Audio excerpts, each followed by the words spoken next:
శ్రీదేవి రా, ఎలా ఉన్నావు? సావిత్రి, నువ్వు ఎలా ఉన్నావు? ఏంటి నగలు, ఇన్ని నగలు, ఇన్ని పట్టు చీర కట్టుకుని వచ్చావు? ఎక్కడైనా బయటికి పోతున్నావా? పార్టీకి వెళ్తున్నావా? లేదు లేదు, నేను రోజు ఇంట్లో వేసుకునే బట్టలేవి. పైగా రోజు ఇంట్లో వేసుకునే జ్యువెలరీ ఇది. పార్టీకి వెళ్ళే జ్యువెలరీ ప్లస్ పార్టీకి వెళ్ళే శారీ అంతా వేరేగా ఉంది సావిత్రి.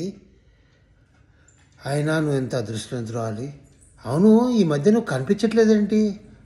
మేము మధురై రామేశ్వరం అంతా తిరిగి వచ్చాం, ట్రిప్కి వెళ్ళాము. అప్పుడు ఏదో 20 రోజుల క్రితం అడిగితే ఏదో షిరిడి నాసిక్ అంతా తిరిగి వచ్చానన్నావు. అవును, ఈ మధ్య మేము బాగా తిరుగుతున్నాము. మా ఆయన కొంచెం అప్పుడప్పుడు లీవులు తీసుకొని బాగా ఊరు తిప్పుతున్నాడు. మా ఆయన అయితే ఏం చెప్పమంటావు చెప్పు, ఎప్పుడు చూసినా ట్రైన్లో వెళ్ళాలి రావాలి. ఎప్పుడో ఒక రోజు బర్త్డే రోజు కేక్ కట్ చేద్దామంటే దానికి 1000 లీవ్ అడ్జస్ట్మెంట్ చేసుకొని ఆయన రావాలా. లోకో పైలట్ చేసుకోవడం అనేది పెద్ద కర్మం తెలుసా. అదేంటి సావిత్రి అలా అంటావు? మా ఆయన చూడు ఎంత హాయిగా, చక్క చిన్న ఉద్యోగంలో ఉన్నా కూడా చక్క నన్ను ఎక్కడంటే అక్కడ తీసుకెళ్తాడు. సాటర్డే సండే సినిమాలకు తీసుకెళ్తాడు, ఊర్లోకి తీసుకెళ్తాడు. ఒకసారి అయితే ఫారిన్ ట్రిప్ కూడా తీసుకెళ్ళాడు. ఏమో నీ అదృష్టం అబ్బా. సరే కానీ ఇప్పుడు నువ్వు అదే ఫ్లాట్లో ఉంటున్నావు కదా? లేదు ఆ ఫ్లాట్ ఎప్పుడో రెంట్కి ఇచ్చేసాం. ఇప్పుడు మేము బంజారాహిల్స్లో ఒక డూప్లెక్స్ హౌస్ తీసుకున్నాం. డూప్లెక్సా? అవును, డూప్లెక్సే తీసుకున్నాం. సరే మీ ఆయన వస్తున్నట్టున్నాడు, నేను వెళ్తాను. మళ్ళీ కలుద్దాం సావిత్రి, బాయ్.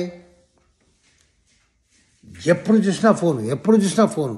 ఆ ఫోన్ పెళ్లి చేసుకున్నారా, నన్ను పెళ్లి చేసుకున్నారా? ఎప్పుడైనా ఒక మంచి ముచ్చట మాట ఏం లేదు. ఇంటికి వస్తే ఫోను, ఆఫీస్కి వెళ్తే ఫోను, ఆఫీస్కి వెళ్ళేటప్పుడు ఫోన్, ఇంటికి రాగానే ఫోన్. నన్ను అసలు పట్టించుకుంటున్నారా? ఏమైంది నీకు? ఎవరు వచ్చారు ఈరోజు? నా ఫ్రెండ్ శ్రీదేవి వచ్చింది. వచ్చిందా? ఇంకేముంది, పుల్లలు బాగా పెట్టింటుంది. ఇదిగో చూడండి, మా ఫ్రెండ్ గురించి ఏమైనా చెప్తే బాగుండదు చెప్తున్నా, ఖబర్దార్. అబ్బో, ఇంత కోపమే? అవును, మీరు నాకేం చేశారు చెప్పండి? మిమ్మల్ని పెళ్లి చేసుకొని నేను సాధించింది ఏంటి, నాకు వచ్చింది ఏంటి?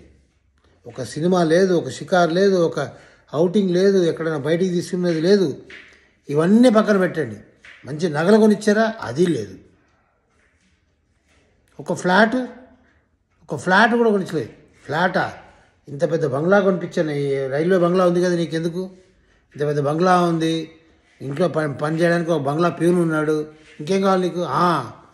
ఇంత పెద్ద ఇంట్లో మేను, ఆ బంగ్లా ప్యూను. పక్కనే ట్రైన్ సౌండ్ వినిపిస్తూనే ఉంటుంది 24 గంటలు, చెవులు మోతెక్కేటట్టు. ఇంట్లో లోపల నేను, బయట బంగ్లా ప్యూన్ ఉంటాడు. ఆ బయట చెట్లు చేమలన్నీ, అందులో పాములు తిరుగుతుంటాయి. ఇది మీరు ఇచ్చింది నాకు. ఏంటబ్బా, ఏంటి నిన్న అసలు నీకేం కావాలా? ఎక్కడన్నా ఫారిన్ టూర్కి వెళ్దామండి. ఎక్కడ నాకు లీవ్ ఎక్కడ దొరుకుతుంది చెప్పు? నేను ట్రైన్లు నడపకపోతే ట్రైన్లు నడవవు. ట్రైన్లు నడపాలంటే నేను ఉండాలి, నేను లేదంటే ట్రైన్లు నడవవు. ఎలా లీవ్ దొరుకుతుంది? ఒక్కరోజు బర్త్డే పార్టీ చేయాలన్నా నేను ఎంతో అడ్జస్ట్మెంట్ చేసుకోను, కానీ ఒకరోజు లీవ్ తీసుకోలేను. సరేలేండి, మీరు చెప్పి ఏం లాభం? మా అమ్మ నన్ను తిట్టాల. రైల్వే ఆఫీసరు రైల్వేలో పనిచేస్తాడని చెప్పి మిమ్మల్ని కట్టబెట్టేటువంటి వాళ్ళని తిట్టాల. సరే ఊరికి ఎప్పుడు చూసినా ఇంటికి వస్తే ఇదే గోల. అందుకని వెళ్ళిపోవాలనిపిస్తుంది, లైన్లో వెళ్ళిపోవాలనిపిస్తుంది. సరే నేను వెళ్తున్నా. అమ్మా, సార్కి యాక్సిడెంట్ అయిందమ్మా. ఎక్కడ తీసుకొస్తున్నారమ్మా, అంబులెన్స్లో తీసుకొచ్చారు. ఏమైంది? సార్ హాస్పిటల్ తీసుకెళ్ళారమ్మా. అక్కడ డాక్టర్ కూడా చూసేసి ఇంకేం చేయలేము, ఇంటికి తీసుకెళ్ళిపోండి, సార్కి తుది గడియలు వచ్చేసినాయి, చుట్టాలు చెప్పుకోండి అని చెప్పి పంపించేశారమ్మా. అదేంటి, అంత దారుణంగా ఉందా? అవునమ్మా, అంత దారుణంగా ఉంది. ఓవరయ్యా, ఇంత గట్టహాసంగా నవ్వుకుంటూ వస్తున్నావు. నేనా యమధర్మరాజుని, మీ ప్రతి ప్రాణాన్ని తీసుకెళ్ళడానికి వచ్చాను. వద్దు యమరాజు, వద్దు. ఇంకా నేను ప్రపంచంలో ఏం సరిగ్గా చూడలేదు, ఇప్పుడే తీసుకెళ్ళిపోతే ఎట్లా? వద్దు. ఆయన గడియలు అయిపోయినాయి, నేను ఆయన తీసుకెళ్ళాలి.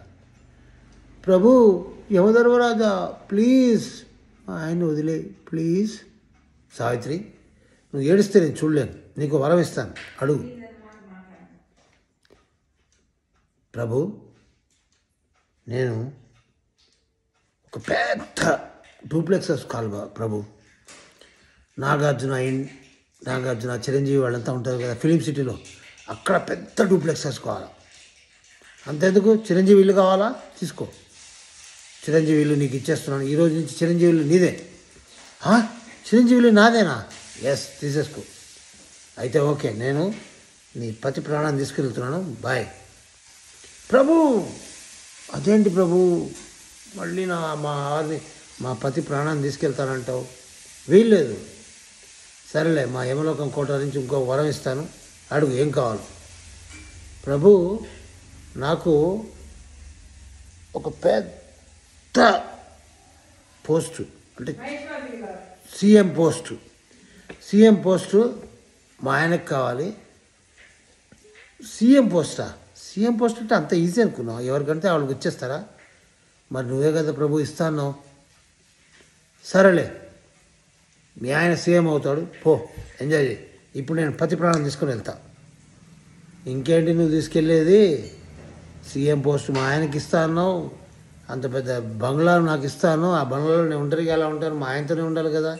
ఈయన సీఎం అవ్వాలంటే ఇంకా 10 ఏళ్ళు పడుతుందో 15 ఏళ్ళు పడుతుందో, ఉన్న సీఎం సీటు ఖాళీ చేయాలా, ఇదంతా టైం పడుతుంది కదా. మరి ఈయన తీసుకెళ్తే ఎలా అవుతుంది? హతవిధి, ఎంత పని చేస్తే నేను పైకి వెళ్ళి ఏమని చెప్పగలను? ఇదే చెప్తాను. సత్యుగమైన కలియుగమైన సావిత్రి అవుతుంది. ఆనాడు ఒక సావిత్రి యమలోకానికి వెళ్ళి యమధర్మరాజుతో పోరాడి తన పతి ప్రాణం తీసుకొచ్చింది. మరి ఈ కలియుగ సావిత్రి తన పతి ప్రాణమే కాకుండా తనకు కావాల్సిన పోస్టులు, తనకు కావాల్సిన బంగ్లా, తన పతిని సీఎం చేసేసింది. జాయహో, ధూమ్తత, హాయిగా చల్లగా ఉండండి. మీ అందరికీ ఒక విన్నపం, ఆడవాళ్ళందరికీ ఒక విన్నపం. గవర్నమెంట్లో పనిచేసే ప్రతి ఒక్కడు చాలా టెన్షన్స్లో ఉంటాడు, ఫ్రస్ట్రేషన్లో ఉంటాడు. ముందులా కాదు, గవర్నమెంట్ జాబ్ అంటే చాలా తేలిగ్గా పనిచేయడం కాదు. పని చేస్తే ఉండు, పని చేయకపోతే ఇంటికి వెళ్ళి అనేది నినాదంతో గవర్నమెంట్ పనిచేస్తుంది. కాబట్టి గవర్నమెంట్లో మీ ఆయన లోకో పైలట్గా ఉండి ట్రైన్స్ నడపాలి. అలాంటి ట్రైన్స్ నడిపే మీ ఆయన్ని నువ్వు ఎంతసేపు బంగారం తెలియదు, పక్కింటి శ్రీదేవి చీరలు కట్టుకుంది, అది కొనిచ్చు, పక్కింటి శ్రీదేవి పై ఊరికి వెళ్ళింది, అక్కడ తీసుకెళ్ళు అని చెప్తే ఆయన చేయలేడు. చేయకపోగా ఆయన బాధపడి కుంగి కృషించిపోయి ఆయనకు షుగరు, బీపీ అన్నీ వచ్చేసి తర్వాత ఫ్రస్ట్రేషన్లో వెళ్ళిపోతాడు.